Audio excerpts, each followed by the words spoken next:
So we're talking about involuntary celibates, Yeah, and yeah. there's this great story in our cultural mythology, I would call it, where the way to a woman's heart is by having a job that makes a lot of money, Whining and dining and buying whining and dining jewelry and buying them stuff, yeah. and it is not really about loving and respecting them as human beings that have feelings and thoughts and emotions. So there's these incredibly lonely people who completely misunderstand women, like our president, who just cheats on his wife, doesn't talk to her. It's like it just Yeah. So where the hell are these incels? How do you find them? Where are they're they? all over Where the they? place. Well, hopefully some of them Where are will they? watch this because Yeah. we just want to let you know, as men who've been married and like our wives and have great sex lives, and because we love each other, so it keeps it good. It's all And organic. It's real, authentic. It's respectful. yeah, It's all based in who we actually are as human beings. I mean, yeah, and who they are, what they love. I personally, luckily, never went through the phase of having to wine and dine and buy riches for any of my Yeah. partners. Poetry, writing poetry, yes, that was important. Poetry? That was works. important. Yeah, yes. that works for me too. Actually, I think I talk about how I feel about them, and then they're like, "Wow, Yeah, my heart's exactly. moved." Yeah. I'm in my body. I take care of my body. I do things that are physical, bike riding, yoga practice. How could any woman rocks. ever be attracted to a man who's not in his body? Yeah, there's feeling nothing to like be physically attracted to. I know, exactly. But you've been taught, a lot of us, I was, to you're supposed to get rich. You're supposed to get a good job. So focus on your career. But that's good. Careers are great. Yes. Careers are great. But paying the rent is important. But it's like not to get a woman. Right? Right? No. To be able Just to support a woman once you find one that you really that you love and cherish and that can feel you. And I think another thing that I was talking about before we hit record was let's go back. Let's go back because it was good. The piece about like too much of our culture is about obsessing on someone else's sexiness. Oh yeah, that's right. You're talking about that. Yeah.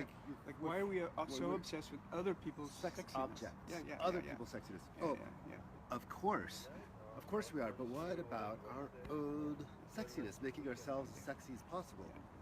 So that when we do meet that incredibly sexy woman we've been lusting over and objectifying, we'll actually be an object of desire. An object of our desire self. There'll be a mutual attraction. And it won't be a thing you have to get or bribe or buy or pay for. Which you can. I'm just saying there's another way. If you're lonely, maybe you're looking in the wrong direction, like out, and what you want to do is look in. Totally. Completely.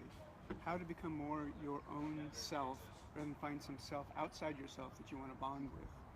Yeah. I mean, that's very Jungian, actually. But it's great. Oh, say more. Oh, well, you look for your incomplete part of yourself outside yourself. So it's a Jungian thing. Huh. So the more you own who you are, the less projection you have, and other people then see you as a whole person, and then you can click. Right. Yeah. You'll also be more comfortable sharing your whole person. Of course. Because someone can only love as much of you as you're willing to love yourself. Love yourself and let be seen by others. Sure. If you're playing some kind of game and you're hiding your own insecurity, that's never going to work. And it's funny because so much of the time that's about the hiding there. It's about thinking that part will be loved. Yes, that's right. Yes. Yeah. Hiding our wounds. Yeah. Our wounds equals our unlovable parts. That's right, exactly. Our scars. Yeah, our ugly parts. The parts that we haven't accepted in ourselves. That's it. That's the whole thing you were talking about. If those parts of ourselves that we're hiding from,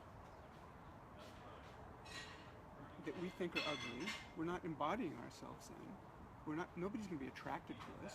We're not going to be able to sell us ever. Because we're not attracted to ourselves. That's exactly right. Yeah. If we're hiding from ourselves, we see ourselves as ugly, Oof. whether psychologically, spiritually. Look in the physically. mirror. You're beautiful. Yeah. Just spend some, like there's a great thing to do where you just kind of Yeah. sit in front of the mirror and look yourself in And the love eye, yourself.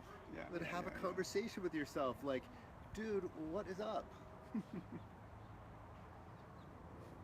What's bothering you? What are you afraid of? What do you want? What are you hiding from? What are you hiding from? Yeah, exactly. What scares you? What makes it hard to make eye contact with yourself? With yourself. What makes it hard to have eye contact with yourself? It's a fascinating conversation to have in the mirror. It is. Also fascinating to have in front of the cell phone. Oh, I guess so. Hopefully. Hopefully. I'm really Okay, let's loving take a this. break. Let's take a break? Okay. Thanks for watching. David Schlussel. David Silva.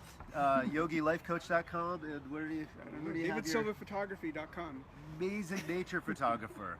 Amazing nature photographer. If you just want to get lost in beautiful scenery from all the amazing hikes this man's done, David Silva Photography. Thank you so much, David. Buys postcards.